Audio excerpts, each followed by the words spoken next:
దేవుడు శ్రద్ధగా ఉండండి. ఈరోజు పాఠాంశం నిర్గమకాండము 19వ అధ్యాయము 5వ వచనంలో, యాత్రాగము 19వ అధ్యాయం 5వ వచనం, 19వ అధ్యాయం 5వ వచనంలో, 19వ అధ్యాయం 5వ వచనంలో, కాగా మీరు నా మాట శ్రద్ధగా విని నా నిబంధనను అనుసరించి నడిచిన మీరు సమస్త దేశ జనులలో నాకు స్వకీయ సంపాదన. సమస్త భూమి నాదే కదా, మీరు నాకు యాజక రూపమైన రాజ్యముగాను పరిశుద్ధమైన జనముగాను ఉందని చెప్పుము. నేను ఇజ్రాయేలుతో పలుకవలసిన మాటలు ఇవే అని చెప్పగా.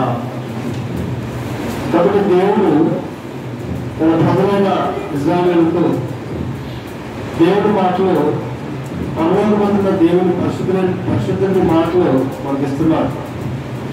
మనకి ఇచ్చినప్పుడు అంటే దేవుడు ఇజ్రాయేలుతో మాట్లాడినప్పుడు ఎప్పుడు మాట్లాడాడు? దేవుడు ఇజ్రాయేలుతో ఎప్పుడు మాట్లాడాడు? బైబిల్లో మనం చూసినట్లయితే బైబిల్లో ఉండే మాటలు యేసు ప్రభు పుట్టక మునుపు 1500 సంవత్సరాల ముందే దేవుడు మోషే ద్వారా ఆయన మాటలు తెలియజేశాడు, పరిశుద్ధమైన మాటలు. ఈ మాటలు ఎలా వినాలి అని మనకు తెలియజేస్తున్న శ్రద్ధ చూపించాలి, శ్రద్ధ కలిగి ఉండాలి అనేది తెలియాల్సిన అవసరం. శ్రద్ధ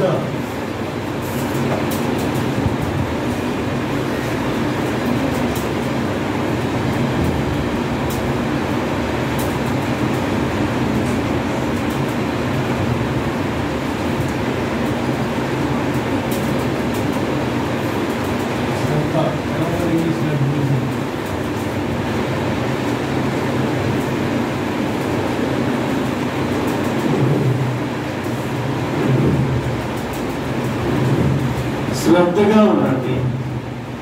పిల్లలు ఏం చెప్తున్నాడు? ఉదయాన్ని తొందరగా అంటాం అంటే దానికి అర్థం ఏంటి?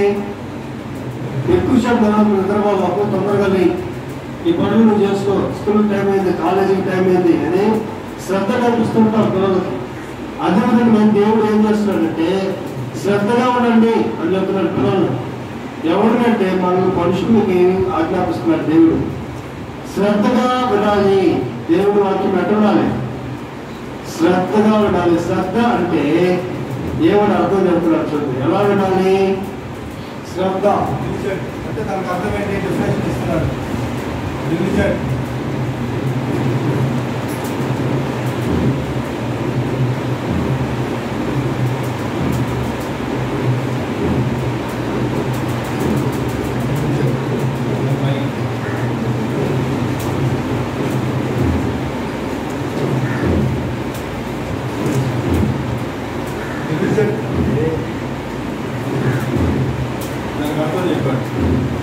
శ్రద్ధ అంటే ఎంత సార్? శ్రద్ధగా అంటే ఎలా వినాలి? దేవుడు చెప్తున్నాడు నిర్గమకాండము 7వ అధ్యాయము 7వ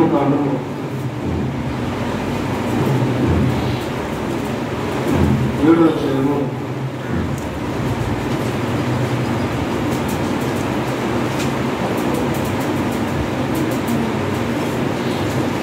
'శ్రద్ధ అంటే ఎలా ఉండాలో దేవుడు తన లేఖనాలలో తెలియజేస్తున్నాడు. ఆరోగ్యం గురించి ఆరోగ్యం క్షమించాలి ఆరోగ్యం గురించి ఉపయోగం 6వ అధ్యాయం 7వ వచనం. శ్రద్ధ అంటే ఎలా వినాలి? దేవుని వాక్యం 6వ అధ్యాయం 7వ వచనం. 4వ వచనం. ఇశ్రాయేలు వినుము, మన దేవుడైన యెహోవా అద్వితీయుడైన యెహోవా నీ పూర్ణ హృదయంతోను, నీ పూర్ణ ఆత్మతోను, నీ పూర్ణ శక్తితోను నీ దేవుడైన యెహోవాను ప్రేమించగలను.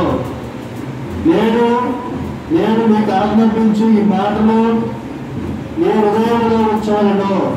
నీవు నీ కుమారులకు వాటిని అభ్యసింపజేసి, కుమారులకు ఏం చేయాలి? మనం నేర్చుకోవాలి. మనం నేర్చుకున్న తర్వాత మనం ఏం చేయాలి? మన పిల్లలకి అభ్యసింపచేయాలి. అభ్యసింపజేసి నీ ఇంట కూర్చున్నప్పుడు, తెరవని నడిచినప్పుడు, పండుకున్నప్పుడు, లేచినప్పుడు వాటిని గురించి మాట్లాడవలను. దేవుని వాక్యం గురించి మాట్లాడాలి. సూచనగా వాటిని నీ చేతికి కట్టుకోవలను. బైబిల్లో చక్కగా మంచి మాటలే మనకు తెలియజేస్తున్నారు. మనకు మంచిదే చెప్తున్నాడు, చెడే చెప్పలా. మనకు మంచి విషయాలే చెప్తున్నాడు. మనకి మంచి విషయాలు దేవుడు గ్రంథంలో రాశాడు. ఆనాడు యేసు ప్రభు పుట్టక మునుపు 1500 సంవత్సరాల ముందే దేవుడు ఏం చేశాడు? లేఖనాలలో దాఖలు చేసి పెట్టాడు. ఏమని దాఖలు చేసి పెట్టాడంటే, శ్రద్ధగా వినండి, వినే విషయంలో శ్రద్ధగా వినండి. ఒక మాట అప్పుడప్పుడు చెప్తా, అయ్యా నా బిడ్డ మాట వినేది లేదయ్యా, నా మాట వినేది లేదు, నా మాట వినేది లేదయ్యా నా బిడ్డ అంటే దానికి అర్థం ఏంటి? నా మాటకి లోపట్లేదు అని అర్థం. నేను చెప్తే ఏంటంటున్నాయా, నా మాట లోపట్టుంటున్నాయా అంటున్నావు.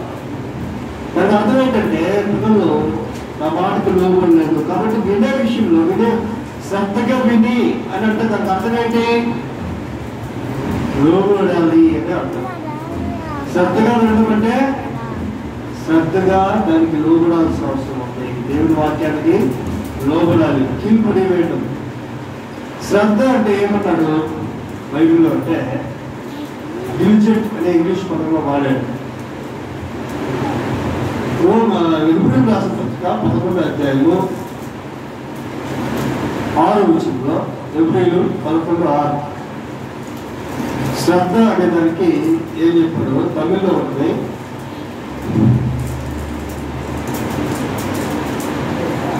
శ్రద్ధ దేవుడు చూపించాలా?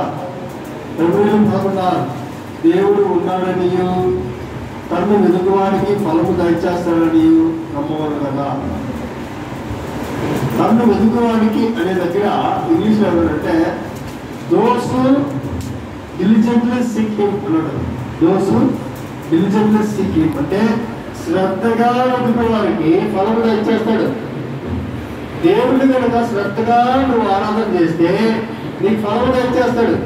శ్రద్ధగా దేవుడు వాక్యం ఉంటే నీకు నిన్ను ఆశీర్వదిస్తాడు. శ్రద్ధగా దేవుడికి లోబడితే నీకు నిన్ను ఆశీర్వదిస్తాడు. కాబట్టి ఇది గుర్తుపెట్టుకోవాలా? తమిళ్లో ఏమన్నాడు?